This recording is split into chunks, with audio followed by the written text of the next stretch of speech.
just throwing torrents in general at a Silencer. Silencer's a lot squishier and doesn't have defensive tools, whereas OD does, and that's where Silencer needs the help more than the OD does as far as that mid matchup goes. And in terms of the side lanes, I mean, obviously in game one, we saw Alliance run theirs aggressively. I guess this time around, we're less likely to see that. Do you think we're going to see kind of the more traditional matchup, or is there a certain team looking for a certain matchup? Let's see. So bat in the off lane, most likely going to be kind of standard. I think you want the Luna just... I guess Luna's more the aggro tri-lane lane, but with Ogre wanting to help the mid lane, I think Imperial want to have their... Because of the help needed for the Silencer, they don't want to be committing to an aggro lane, because that's where, if you aggro tri-lane, your supports can't really roam. Ogre's stuck to that tri-lane, then he can't help mid, and that's where I don't see Imperial doing any kind of funky lanes. Alliance, similar thing. The Kunkka wants to help mid. Because you've got one support dedicated to mid, it's a lot harder to run aggressive lanes. 30 we'll see if anything kicks off before the bell, because obviously yesterday, as we saw, Imperial very much the team that does look for early skirmishes, and I think, you know, Alliance, they've done their homework. I mean, Imperial aren't going to go for that kind of play, but you can see the Alliance prepared in their own jungle just in case Imperial were to look for that early kind of fight that we've seen them do in the past. But Imperial instead just looking to secure themselves top rune, and Alliance in return looking to grab themselves bottom. Doesn't look like we're going to see any fights here before the bell. Nope, not at all. Lotus saved up some money, so curious to see what he goes for here with his 400 gold, possibly just some fast boots, recognizing he may need this to help zone the Batrider from this lane. The boots just giving him that extra bit of zoning potential so that he can help out EGM if he gets a catch onto the Batrider playing too aggressive. Alternatively, you go for like an Orb of Venom or a Blightstone. There's lots of kind of little cheap cost-effective items you can buy from the side shop as a life stealer. But I imagine the boots is his choice, since he said he didn't spend his 390. But yeah, it'll be boots. Get the fast phase boots is always just great because of the damage you get from that. And so there's mid lane. Yes. As you said, you know, there's ways that Baby Knight can keep ahead on the Silencer. I mean, having the Ogre hanging around as well, this is going to be quite a nuisance for Limp on the OD. Absolutely. Kunkka's going to probably have to rotate there immediately. We see Hanskin already making his moves through the Radiant jungle to get to mid as soon as possible. And he kind of recognizes that Limp is going to need at least a little bit of protection here. Down bottom, Esther Joe being gone. I mean, this is exactly what you said, you know, getting the boots early on loader allows them to play this aggressive and try and keep the bat from having the kind of style that he wants, getting those early levels, getting the Firefly up and such to be able to play around this lifestealer lane. But in the mid lane, indeed Hanskin there to back up Limp. And we'll see if that's going to be enough to allow Limp to get the CS, because at the moment, it's 1-for-1 against the 4-for-2. Baby Knight certainly getting the farm that he'd like to have in these early few minutes. And, yeah, very much a key player for Imperial. You know, we saw last game Baby Knight wasn't really able to get the start on SF that he needed. He did still manage to pick up the farm and get to the point where it was relatively scary, hit some good ults.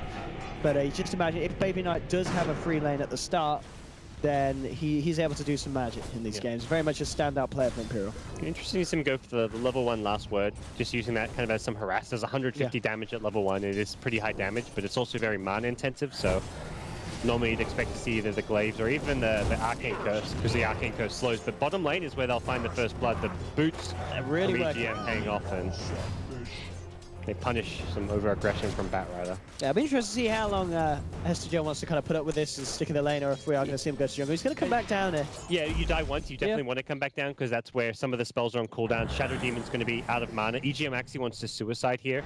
Unfortunately, there's no camp for him. Oh, you found a regen rune. That's even better. Yeah, okay. Never mind, doesn't need a suicide. Mid lane. Again, Limp being forced out to the side. Hanskin's presence is certainly helping caught up in back. But EGM turning up, they can look to try and get a kill. Noya, very tanky of course, and in fact, just turns around with the spell of the Limp. Limp's gonna pop. Yeah, Baby Knight should get this. One more touch will do it. The Fairy-Fire not enough to save him.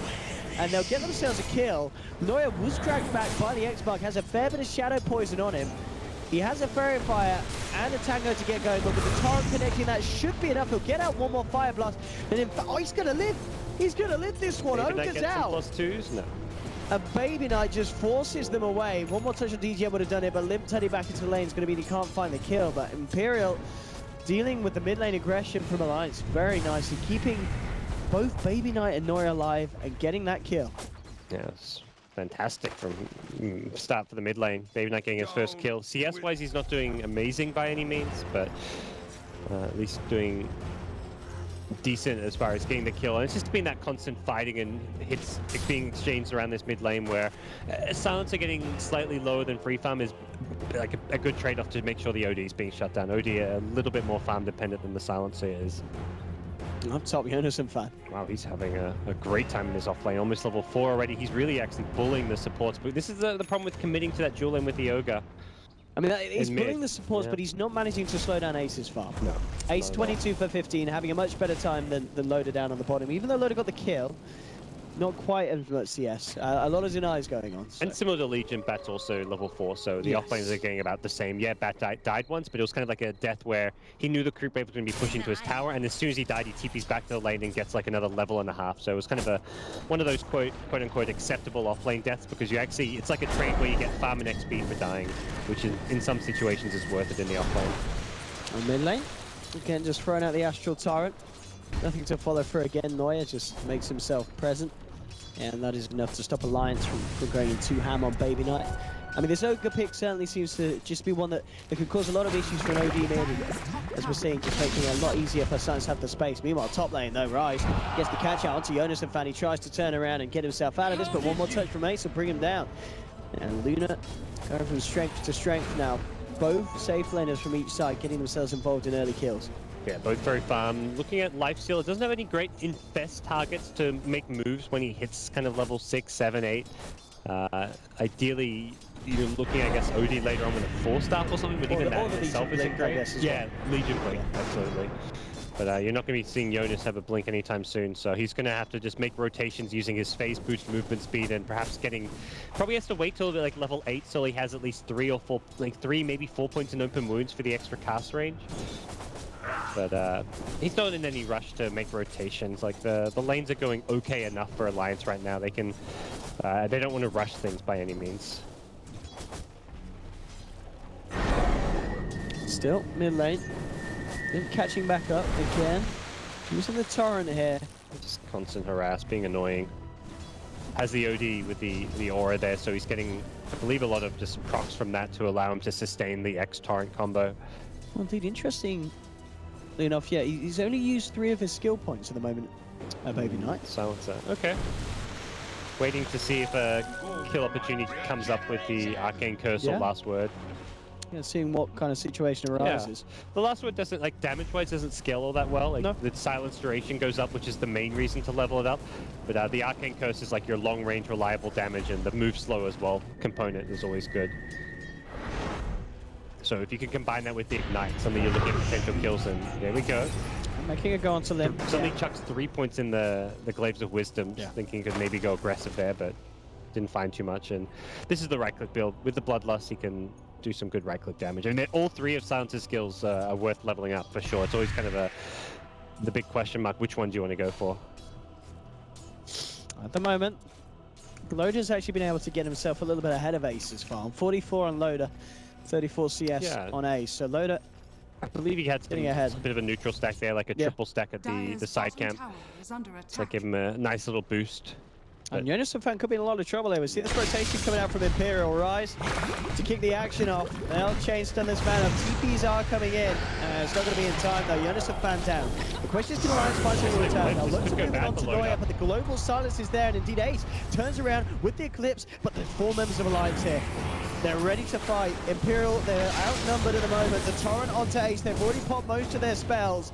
And Alliance will look to chase down and get themselves some kills. Can they actually catch out Ace though? That's the question. The pings coming through. 3 levels of Shadow Poison. And Astral again to allow them to surround him. It looks like Imperial have to let Ace go, as they will lose the Luna. So Alliance reacting nicely to that one and able to get the kill onto Imperial's hard carry. Alliance bringing all 5, and they actually needed all 5 there. If it was just like Loader with Limp there, that could have gone badly for them. Nicely played by Limp to help take the Eclipse. They split the blast 50-50. Of course, RNG favoring them a bit as well, but even if like perhaps another 1 or even 2 blasts had hit Loader, Loader was still going to survive through it all. He's got over 1,000 HP when he's full, so it was a nice rotation from Alliance, and Imperial just thinking they could get that extra kill with the Global Silence Eclipse onto Loader, but they got a bit too greedy. We'll see mid lane. EGM. Well, he's going to look for any kind of wrap around. The courier was there, but not going to look for any attempts on a snipe as such. I mean, what is the plan when you're running the silence mid? Are you looking for Bogan Knight to get a certain item and then start to move around the map, or is it his job to kind of just sit mid and farm up and try and shut down Limp as much as he can? It's a pretty passive mid. He doesn't rotate or move around the map well, so it kind of is really his job to just sit there a bit. The ganks have to come his way, which is what we're going to see here from Ryze and Neuer. And Limp should be in a lot of trouble here. Bogan Knight from the high ground is going to be able to get the punches through, and again, that should be another stolen +2. As much as Silencer wants to start stacking up the +2s and start stealing intel, yes, it's you sacrifice so much farm to really aggressively move around the map. So he'll keep telling his teammates, keep coming mid, let's kill OG whenever possible. Lion's going to likely look for a level 6 soon. Perhaps you see Silencer even fall back a bit to the jungle to give the lane to Ryze to get that level 6, but that Finger of Death, you want to use it around that Silencer as much as possible. Get the +2s going, get him some more right-click damage, get him some more in. Up top, Imperial probably wanting to do something about Loader. You know, he's come up here, kind of made the lane his own. And they will start to lead in onto him. He's got the backup of EGM. So defensive disruption can be there into the rage, but indeed Alliance just back themselves out. Loader gets back just far enough, but Hester Joe's going to be ready. He's leading with the Firefly, looking to chase down EGM, but Loader's there with the turnaround. Overblues come through. They have got the lasso containing Loader, but more TPs come through from Alliance. The global silence as well. Hester Joe nearly falling down to the tower. He's got 3 levels of poison. Oh, it's incredibly close. Yeah, that raindrops saving his life there. Alliance still going to be looking for the kills. They'll lead in. They're for Ryze. He has been left behind by the rest of his team, and they're going to get the winning duel as well. More bonus damage for Jonas and Fan as he picks that one up 10 minutes in. Just not quite able to get those pickoffs at top lane. Load on the front line is just proving to be a little bit too tanky and mobile with the phase boots. It's the second time where he's really just baited Imperial in this top lane. They think they can kill Loader. It's really hard to time that global silence there. It looked like perhaps you want to use it before that rage comes out, but Loader like preemptively rages and then runs in on the Batrider. So he kind of almost expected the global to be coming out and made sure he had rage off so that he couldn't become a target. So even when he ended up getting lassoed there, it didn't really matter. He still survives and tanks his way through it all. And that's the thing as well, you know, as you said, it's already proving hard to kill Loader. Now the fact that he's got that completed armlet, that's going to be even harder for Imperial to deal with. Yeah. In terms of kind of damage over time, trying to catch him out, I guess they've obviously got the Ignite from the Ogre, but other than that, it's, you know, we could see a game where we see some impressive armlet toggling from Loader. Yep. They're going to need the lasso to lock him down in these fights, and that's where the double save with the Astral and the Disruption come into play, but lasso with global silence, there's no real good way to get rid of global silence. Press the attack, of course, if you're not silenced yourself on Legion, but someone's going to have to build like a Greaves or a Lotus Orb if you want to be able to instantly purge off global silence. So lasso is a very reliable initiation for Imperial, and the burst damage with the lasso is formidable. Finger of Death, you've got Silencer, you've got Eclipse, you've got Ogre. It's almost like a guaranteed kill on whoever gets going on, unless Loader is very fast on the fingers with the rage button, and he gets rage off before the lasso. It really is, yeah. The fact that there's the rage and, as you said, the 2 saves from the OD and the SD. There are ways they can play around that lasso. And for Alliance, it's all about, whenever that global's on cooldown, making moves, playing aggressive. That's what they're trying to do up top here. They know there's no global, they want to fight, they don't mind diving a tower, but they've waited a bit long. Global is going to be coming back up. And Baby Knight's got a haste as well. Yeah, that had, I guess even if that had landed, he may have been able to haste away before the duel landed. Legion's Blink Dagger, not really that close here. That's perhaps one of the priorities for Alliance at this stage of the game, is to get some towers, create some space for Jonas to finish off this much-needed Blink for the team. That's something that I see necessarily a lot of players do, but double range drops on Baby Knight. Just stacking them up. Preemptively just getting more for the next team fight. I imagine when it procs, it does only proc one of them, doesn't it? Or if you have 2, does it proc? It should only proc 1. I think it procs whichever is in like the top left slot. So he's got the one with a single charge in the slot where it'll proc first. Oh, Lim. He's going to be cursed up. Comes back up to the high ground. Stun. It's going to be juked off here by a nice save from EGM. Now the global comes out. They're looking to focus Lim. He's coming around for the sidelines. Lim's going to be left for dead here. The question is if Imperial can find anything more. As Hester Cho leading forward. Not quite got the Blink Dagger yet. So needs 200 more gold. As Alliance, looks like the rest of them will be fine, but losing Lim, that's a painful loss. And Imperial, interesting enough as well. So it looks like, yeah, so I guess that's kind of good, because I imagine what the mana regen does stack, it actually takes away the charge from the second infused raindrop. So he protects the first one by buying a second one. Yeah, I guess the mana regen stacks. I'm not entirely sure. I don't actually know. I've never, I mean, I guess thought of buying 2 raindrops, but at this point, he's Protect the tiers. He's thinking like he has an empty item slot, so he may as well have a range drop there until he buys his 4-star. Now he's got 4-star, he'll probably actually replace the first range drop and move on from there. No point saving it even further. Well, at least whilst all this that kind of action up there's going on, Loader continues to farm down bottom. Yeah, it does give extra mana regen when he drops it. You can see his mana regen change. So it does stack up. Yeah, it does stack. Oh, there we go. Buy raindrops. Oh, we'll keep the 1-1. And oh no, he wants to keep the 4-1. Screw He's the leaving it there. We'll see what if he can make some plays with that. Pick it up before a fight. Then that's some like value raindrop usage.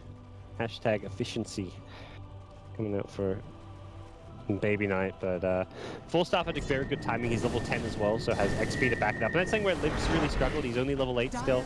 Hey, he's trying to farm some stacks. I mean, net worth wise, he is quite far behind Baby Knight. 2k difference at the moment between them guys. And Imperial's done a good job not taking any aggressive fights while Global's down, and then once that Global's back up, very likely we see them try and make some moves. They've got Finger of Death, they've got a Blink on Batrider. Luna's very strong with level 2 Eclipse.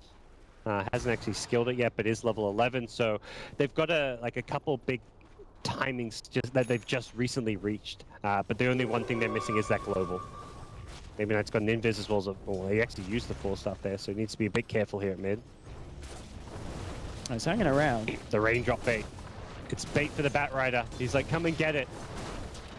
The Imperial are ready to try and take this.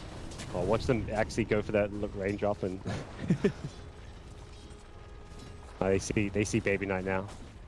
Yeah, sent you down. And Imperial won't quite find the angle of a jump that they wanted to. Hestigio's still leaning forward. They have the opposite over on this side of the high ground of Alliance there. But Alliance keep themselves back away from being picked off at all or being grabbed out. This is a great game for the Bloodlust too. We're seeing Noya just max it first. It's really good on both the carries, the Silence and Luna, but also very good on Batrider for the extra movement speed when you're initiating. So a lot of value can come out of this pickup. And now they're ready to go aggressive. They're making their moves, looking for a quick pick off with the lasso into Finger. Ideally, they get it somewhere around this Radiant jungle, get some wards down, perhaps look to take the tier 1 mid, but you need to be careful, because Baby Knight was somewhat isolated in that mid lane, could be the hero that Alliance try and go on. Let's see if Alliance get caught out by this one. They do have this well positioned. This opposite, so maybe feeling relatively safe. Yeah, they're using the tree line like to their advantage. EGM's hiding in the trees by the tier 1, so even if he pops the smoke, maybe he won't realize he has, but Imperial themselves won't immediately see him in the trees unless they like Firefly and throw a napalm for scouting info. And even if they catch EGM, it's a support. It was the supports who are in the front lines at this stage to scout those smokes. When you see 5 heroes go missing from the map, or a lot of heroes and you're expecting a smoke to happen, you don't want to play like, you don't want to hide in your base not farming. You want to just have your supports kind of act as a wall between what could be the game coming in your Here we go. That's Joe moving on to Hansken. Hansken didn't manage to X-mark himself. I don't know if it's going to be enough to save him, and it certainly is. And Baby Knight gets the final touch for it. Heads Joe moves on further with the Firefly. The curse out from Baby Knight. They take a second. More intelligence stolen for Baby Knight and 2 kills and no response from Alliance. They're actually spread out across the map at the moment, so they're almost certainly going to lose a tier 1 here as well by the looks of it. So Imperial, the patience pays off. And again, good initiation from Hester Joe. And it really is something that Alliance have to be worried about. This man, as you're saying, on his back, very, very, very proficient player. Yeah, it's hard because if you're initiating 5 heroes, you've always got the global silence, and then when it's not 5 heroes, they hold the global silence, and you don't want to fight into it. Imperial just have this really scary 5-man unit right now. You can't really fight into them. All the Alliance are being able to do is just farm elsewhere on the map, and they may find themselves getting picked off if they're not careful with this farm. The smoke rotation from Baby Knight isn't going to immediately catch them out. It's not, they're going to the right, they're going around. It looks like they're trying to get from the high ground. They don't want it to pop with the low ground. If they can punish this, Legion hit's going to be absolutely big. The pigs come out. They're already starting to retreat. And it looks like they will be fine. Imperial not quite close enough to get a latch on. Of course, Hester Joe's lasso still on cooldown. Yep. Alliance going aggressive. This is a risky move because of the lasso coming back up, as well as both big ultimates from Luna as well as Silencer being available. They need to get a quick kill. Dyer's middle tower. Let's see who gets the shot first. Good job. Joe, 1 second. He's got the lasso back up, but he is going to be the main target if I looks a bit there. He's going to miss the torrent. They've dropped the demonic curse. Look at the Echo Saber working on him for the low ground, but the lasso comes out. Hester Joe keeping himself alive for the time being, and in fact, it's going to be Conquer to fall first. Now with the Eclipse, they turn towards Loda. He doesn't have rage. It's already used. The finger comes through. Imperial find themselves too. Moving on for more, chasing down Jonas and found Baby Knight, dishing out the damage at this stage. It's a triple kill for the Silencer. As Alliance getting wiped to bits there, and Imperial just playing perfectly around the rage. They go all in on Hester Joe Alliance, and they just can't kill the bat. There's a DD rune on Silencer. They didn't want to find the bat. The only way I see that working out well for Alliance is if they find Silencer and kill Silencer first. If you can somehow jump on him before he gets a global off, you're fine. But Disruption is not a good setup for a team fight when you're playing into Global Silence, because it buys Imperial 2.5 seconds where they can TP in, make the rotations, and even prevent the follow-up to the disruption from coming out because of the global silence. So it's really awkward when you find it pick off, like if you're Alliance, you're smoking up and you astral someone or disrupt someone to start the fight because of that window where Imperial can kind of think about how to play it, whether they want to use the global, whether they want to throw some spells, and even just TP in to rotate, because their team fight much scarier than what Alliance had to offer there. Oh, hand scan. Ooh, that's the Duke down the trees there. Again, Imperial will play it safe. They could have perhaps gone for that kill. He was alone, but no global silence. They want to just back things off. They don't know how many heroes Alliance are going to bring to the table. They also probably are imagining that Alliance are looking to play super aggressive, go for a smoke while global's down. Alliance aren't doing that right now. I kind of think they need to go for a smoke play, but it's so difficult to do it without a Blink Dagger on Legion Commander. This has really been the one hero that's kind of offset all of Alliance's openings, and whatever timings their draft was meant to have was very much around the Legion Commander Blink, because there's no synergy with the Lifestealer being able to infest anyone. If they smoke up, their catch is a disruption or an astral, which again, the global silence counters really well, so very difficult for Alliance to make moves until they have that blink. I mean, the thing is as well, I'm looking at Lim, and I'm kind of wondering what the hell's going on here. He's just not managed to find anything this game. It's got 20 minutes in, only 70 CS. He's incredibly poor in comparison to the cause of Imperial. I mean, 9.4 against the 5.2. It feels like in a few minutes' time, Baby Knight's going to be doubling the farm of this OD. Limp has just fallen massively behind this game. The 3 deaths hurt, but it's really just the CS more than anything. He's felt too under pressure. He's only been farming deep in his own jungle where he feels it's safe to farm. Hasn't had the ability to move out on the map because of the catch of Imperial, because of the threat of that global silence in these teamfight scenarios. And it's Imperial with a very big lead here. They can take some more towers around global. They're very likely going to go for Roshan soon. I don't see any real way for Alliance to contest Rosh. No, especially with the ult stuff, as you say. It's so hard for them against Imperial's lineup. Whether Alliance know this is going on or not, they've probably already made a decision as a team. We're not going to make a play on Roshan. If they go for Roshan, we're not contesting it. So they have no vision in the area. They're initiating blind into a Batrider catch around the pit, into a Eclipse, into global silence. They're making the right move, which is just pushing out this top lane, looking for that tier 2 tower trade. And what a stat indeed. Baby Knight, 100% win rate on Silencer in pro games. I actually think he's only played 5. It strikes me as a hero that I swear I've seen him play a lot more than that, but apparently not. Well, Baby Knight, or not Baby Knight, it's Hester Joe at top, in a position to find a catch, but could be surrounded here. I mean, Alliance. He's actually going to go back to farm. Jonas, oh dear, he's got the blink money. Buy it He's quick. scared. You can't flame break that. Lasso will catch him though. Oh yeah, Hester Joe not messing around. He read those patch notes. He's got the lasso, drags him back in, and Jonas and fans down. As you said, a bit of a saving grace that he did actually manage to pick up the blink. More intelligence for Baby Knight. Nice tasty stolen 18 at this stage of a game. And I mean, you know, as we're saying, this is a tough one for Alliance to pull themselves back into. You know, you're looking at the farm. A lot of this is on Loader to carry on the Lifestealer, but it just is not a nice game to have that much responsibility of you on this Lifestealer against Imperial's lineup. Oh, Ace with a very cheeky item pickup has this Shadow Blade. Just going to go aggressive. Throws an Eclipse? Question mark. Okay. Not sure what he was thinking. A zoning Eclipse. Yeah. Back to base you go, Lim. He's hoping that he could force the OD to Astral himself, because if he Astrals himself, it buys time for Lion to get enraged for the Impale Finger. They get to kill their OD Astrals himself, or if the Astrals Ace, the Eclipse still finishes them off, but the 4-star, well, they don't get the kill from 4-star, so that was the one way that was not going to work for him. Well, Imperial starting to put the pressure onto the tier 2 mid. No Eclipse, but of course still very much in a good position to fight with Hester Joe's lasso coming back off cooldown in 5 seconds. He's in the tree line, and he's ready to see if he can get a bit of a grab. Alliance, are they actually going to come close enough? That's the question. They are relatively close at the moment, and Hester Joe in a pretty good position to find a bit of a catch. Obviously, it's hard against the cores and such, but there we have it. The global comes through the last onto Lim, but good stun onto 2. They'll surround the OD. They've taken down the Legion Commander. They're moving in for more. Up to the high ground, and Imperial go up to the tier 3s. The run is down to Alliance. It might buy them enough sustain and time to get these 3 out of there, and it looks like it will. But Imperial just playing incredibly aggressive, not getting punished for it at this stage of the game at all. And they'll probably get themselves a tier 2 at least here as well. Rod of Atos stun on Baby Knight, the tier 2 tower to fall. Whereas in game 1, we saw a very convincing and essentially a stomp from Alliance bringing down Imperial. It seems like the tables have just absolutely turned around here in game 2, as Imperial with some very impressive maneuvers. They're just too strong with the global silence up. Anytime they've got that spell, it's just impossible for Alliance to take any sort of a team fight there. Looked like Legion tried to jump in and get a quick duel on someone before the global came out, but he ended up getting globaled instantly, fell into a 2-hero impale as well. Like, everything just went as wrong as it could for Alliance in that team fight. Luckily for them, they only walk away with 2 casualties, but Imperial get a tier 2 tower, they back off. They kind of can just regroup and look to wait for the global to come back up if they want. They may even try to find some pickoffs while it's down because of just how big of an item advantage they've got there. Looking up at this stop, looking at Lim. Shadowblade's going to be back off cooldown in 6 seconds. I mean, Lim does not have...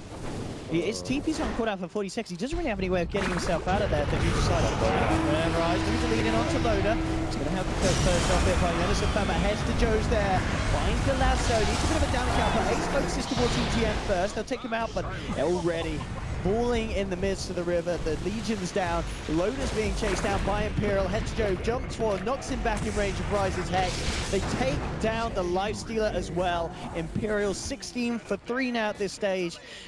And this really does feel like it is getting to the point, kind of in game 1, where it's like, what the hell do Imperial do to bring themselves back into this one? This time, it's what the hell do Alliance do to recover from this kind of start? 25 minutes in, Loader the only one looking semi-relevant here on the Lifestealer. You know, Limp still struggling to find any kind of item at this stage of the game. Item-wise, he looks relevant. In the team fights, he doesn't look relevant at all. He's done 0 damage in the last couple of team fights just because of the control, the lasso, the hexes, the impales. Lion actually maxed out Hex by level 9 just to help deal with the Lifestealer. This game is looking very grim. Alliance may have to, you know, get ready to pick themselves back up and prepare for the second series of the day going up against Liquid. Which, you know, considering Liquid's performance, might be a little less brutal than the performance that Imperial can pull out. It's going to be an interesting series, that. Yeah. But this one at the moment, looking to be Imperial being able to swing around game 2 for a 1-1. Unless Alliance come out with a bit of a miracle. But as we can see, 26 minutes in, Imperial nearly 20,000 net worth ahead, and with a lineup that absolutely excels at being in this position against Alliance's draft. Yeah, Imperial have been really good here. I mean, all their games they've played, they've been, for the most part, impressive. Game 1 of this series was a bit of a one-sided affair, but they've really just bounced back here. Set Baby Knight up for success on the silencer. He's still got his Aegis, has the Rod of Atos, the Bloodlust he's just dominating with, and right now Imperial ready to fight around another global silence, but not finding any pickoffs just yet. Radiant's bottom tower is under attack. For Alliance, it's going to be high ground defense for now, but defending high ground, not easy. Not that Imperial, they hit buildings well. They've got a Luna. She hasn't really itemized for like the Manta Butterfly to hit buildings with, but the scary thing about defending high ground is the Batrider catching you. Whoever's kind of pushing out the creep wave is very likely just going to get lassoed. Loader can't hit creeps because he'll be a lasso target. He'll get lassoed, global silence, Loader's dead. If anything, you need someone else like the OD in the front lines and try and just rely on him just maybe dying for the sake of Loader in the fights. I don't know. It's very, very tricky to approach any kind of a team fight. Yeah, at this point, Imperial know if they can just find one quick pick, they can easily take Alliance in terms of numbers when it comes to pushes and fights. Even if it is just a Shadow Demon down, it just means the next engagement is going to be a 5v4. 30 stolen damage at this stage for Baby Knight. Hyperstone picked up on top of the Hurricane Pike and Rod of Atos. Yeah, he hurts. He hurts a lot. With the Bloodlust as well as we're seeing, it's just bam, bam, bam. Hero dead. Luna looking ready to threaten the high ground, at least now at the bottom lane. Bit annoying and tricky to push into the overwhelming odds and all that, but again, we'll probably just see them wait for the Batrider lasso, and then they'll make a true jump onto the high ground, try to find a pick off. But Alliance maybe looking to make the first move. They've infested inside Legion Commander, probably calling for a smoke here just to try and catch Imperial by surprise. They know there's currently no lasso as well as no Aegis on the side of Imperial, so if you wait for them to grab another Aegis, it may just be too late. They really need to kind of go for those YOLO plays. Oh, there's even a Solar Crest on Oga. I love this pickup for Noya. Really, another item just designed to take Lifestealer out of the fight. Even heroes like OD, his right clicks against that evasion will just be dealing a little bit less damage.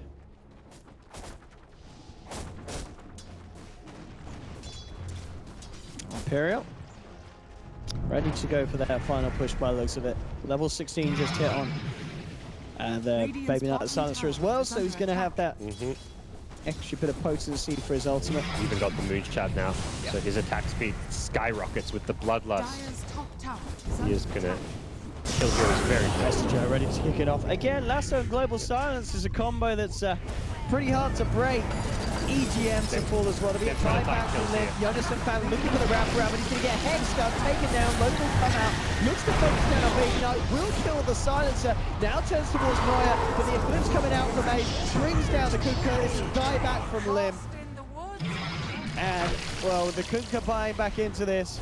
Hansken trying to team up with Loda for some sort of a defense. They may have lost the Silencer, but they've still got the four of them standing tall as they jump in, finger in, back to the fountain, and GG well played is called. It's 26-4, 29 minutes in. Imperial with a very convincing game 2, and this series, that's just been a series of stomps. Game 1, Alliance, the boys in the driver's seat. Game 2, Imperial, the Danes doing it there with a lot of conviction.